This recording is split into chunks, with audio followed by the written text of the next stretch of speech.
If you're planning on living to 100, and statistics say that more of us are gonna make it to that milestone, you're gonna need a lot of money. How much? Jonnelle Marte from Smart Money is right here beside me, and she has a figure. It is a large figure. We had your boss, Jonathan Dahl, the editor of Smart Money, on here last week to sort of talk about this trend of aging. But you, of course, you've dug much deeper than he has. You've got the figure. It's a team of us. It's a team of us. How much do we need? Dun, dun, dun.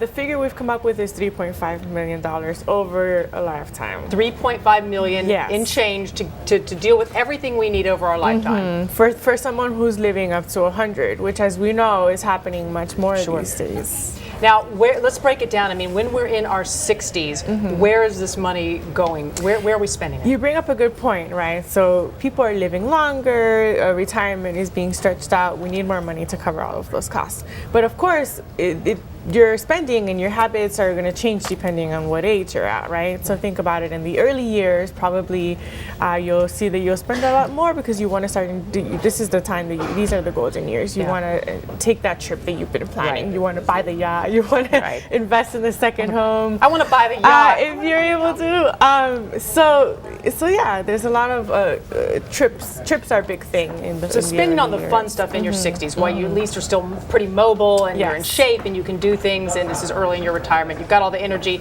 Now we're moving into the 70s, although a lot of us are going to still be in very good shape in our 70s. Exactly, but so then healthcare, right? Becomes healthcare. Yes, they start to eat up more and more of your money.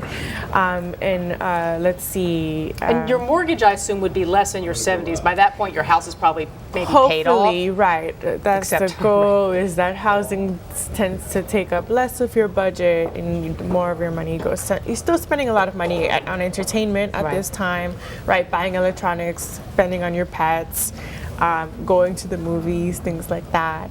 But the big theme is that healthcare begins to take a bigger toll. And that's in your 70s now. So we're talking about this $3.5 million that you need. Now again, let me clarify. Is that to live throughout your entire life, including your 20s and 30s, or is this just in your retirement years? Entire life. Entire lifetime. So you'll have spent roughly $1.5 million by the time you're 50. I need to stop spending now to get ready for one of my 60s and 70s. All right, quickly, let's do the 80s. Right, so a lot of people at this age, maybe they're thinking about moving in with their kids to save money, their adult children. We've seen over the past few years that multi-generation households are kind of coming back big time. So where would you'd be moving in, but where would you be spending money then to sort of help out with their costs, or what would you be spending on specifically? Again, healthcare. Health insurance is a big thing. Some people are thinking about annuities, other kinds of insurance products at this point. Now, if we're lucky to just make it over that hurdle into the 90s, right? We're still standing, the heart's still ticking, we still know who we are, hopefully. The kids don't want us around anymore. Right. So is it a nursing home then? What becomes the biggest cost in your 90s? Definitely you start to see the home health care costs. Long-term living costs are taking a big toll here. And you really start to rely on things like Social Security and on pensions for the lucky few that have pensions. And a thing to keep in mind is that Social Security income source is not going to be as readily available, as we all know. That's true. For many people by the time they're 90, if it's still around, right? The current estimates say that after 2036, we'll only have enough for 75% of scheduled benefits. So.